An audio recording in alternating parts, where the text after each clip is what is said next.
న్యూస్99 TV news Sakhamuru గ్రామంలో 23.127 ఎకరాల భూమిని మినిస్ట్రీ ఆఫ్ ఆయుష్ వాళ్ళు నిర్మించే ఆసుపత్రికి 60 సంవత్సరాలకు రూపాయలు 1కి లీజుకి ఇస్తున్నా. అదేవిధంగా గ్రూప్ ఆఫ్ మినిస్టర్స్ మీట్ అయ్యి ల్యాండ్స్కి సంబంధించి ఈరోజు 3 డెసిషన్లు తీసుకున్నారు. ఒకటి, మినిస్ట్రీ ఆఫ్ ఆయుష్ వాళ్ళు ఒక ఆయుష్కి సంబంధించిన ఒక యూనివర్సిటీని యాక్చువల్గా ఎస్టాబ్లిష్ చేస్తారు.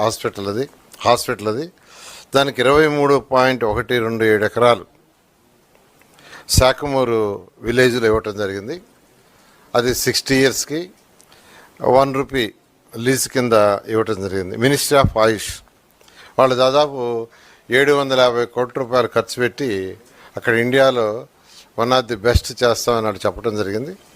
దాని మీద ఈరోజు ఆ ల్యాండ్ ఇవ్వటం జరిగింది.